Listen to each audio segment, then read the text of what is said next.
The curse of poverty is broken. The back of poverty is broken. Now, does that mean that we just sit around, fold our arms, speak in tongues, and go and lift up your pillow in the morning, and after you speak in tongues in the night, you lift up your pillow and there are bars of gold there? Because Christ has made us rich. No, that's not how he does it. It simply means that the work of your hand is not cursed. The work of your hand is not cursed. The earth is not cursed for you. Remember what God said to Adam: cursed is the earth for your sake. When you work on it, it will produce thorns and thistles. But when Christ comes in, he blesses the work of your hand, and the earth is blessed for your sake. Your hard work, your labor, your sweat produces results. Now somebody would say, so why am I still broke? I know what you are thinking, I can imagine. I just heard your question in your head, Pastor, so why am I still broke? You know, Christ died for the sins of the world, but there are people who are still not forgiven. They're still not forgiven. And some will die and go to hell, not because Christ did not die, but because they didn't know how to receive the free gift of salvation. He was whipped for our healing, but people still get sick because we don't know how to receive healing. In the same way, he became poor for our rich, but if we don't know how to receive the blessing of abundance, although he has blessed us with it, in full practical demonstration, we may not see it manifested. Because one of the first things that we need to get rid of is poverty mentality. There are rich people who have poverty mentality, and there are poor people who have poverty mentality. Because poverty mentality has nothing to do with what is in your pocket. It's about what you think. Poverty mentality is built on scarcity. When you are afraid, if I give, I'll go poor. If I give, I will lose. If I'm generous, then I'll get broke. That's poverty mentality. There are rich people who are always afraid to give. There are poor people who are afraid to give because poverty mentality makes you a conserver. You're always trying to hold back. Poverty mentality is going to make you a cheat. Poverty mentality is what makes you think that taking somebody's property illegally is how you become rich. You have to get rid of that mentality.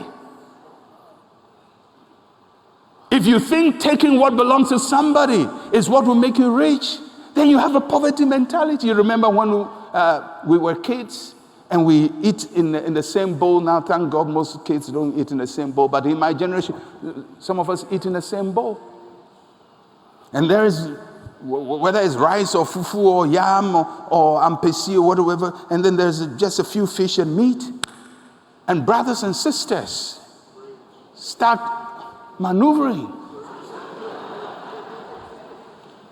And your brother tells you, oh, look at the fly. You look at it and then they pick the meat. You know why they do that? Poverty mentality. They think there is not enough meat for all of us.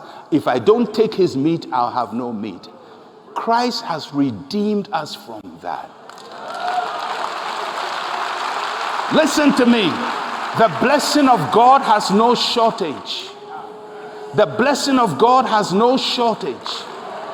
I'll say it again. The blessing of God has no shortage. The blessing of God has no shortage. God does not become poor if he gives me $1 million.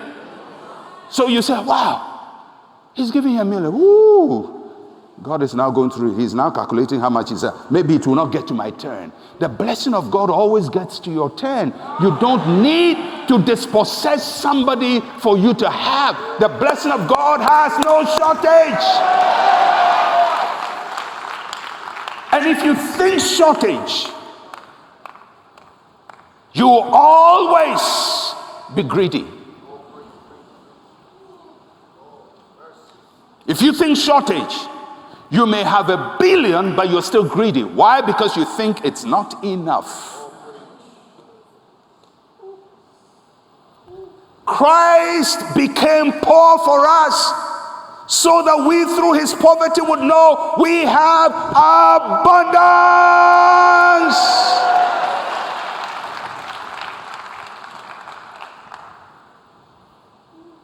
God will bless me and bless you and bless the next person and bless the next person, and he will still be God.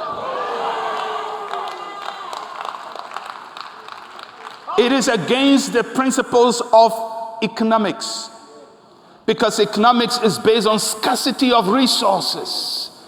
God's blessing is based on abundance of resources. Being able to think abundance is the beginning of prosperity.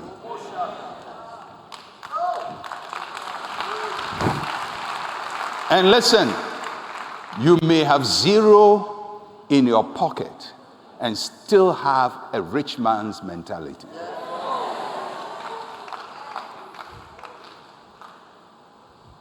It's like my mother. She had zero. I don't think she ever opened a bank account. I think we had a post office savings account. But when we were in need, she would always say, "Nyame beye, God will do it. God will provide." That's a rich person's mentality. A rich person says, "I don't have it physically, but Christ became poor for my sake, so I have a mentality of a rich person. I'm always full. I always have abundance, even when my account is zero." Because if you don't have that, when your account is zero, your blood pressure will go high. As the money comes low, blood pressure replaces it high. But when you have the richest mentality, your account may go to zero, but you know God owns the heavens and the earth. He owns everything. He's on my side. My hands are blessed. My work is blessed. I am favored. I am highly favored. God will make a way for me. It's a richest mentality. And Christ became poor so that we, through his poverty, might become rich. He had nowhere to lay his head, so you will have somewhere to lay your head. Not only in a rented apartment, but in your owned home. Either you build it or you bought it, but you're going to have your own home. I said you're going to have your own home. You're going to have your own home. Why? Because he left his home in heaven to come to a homeless earth, so that here on earth we will not be homeless.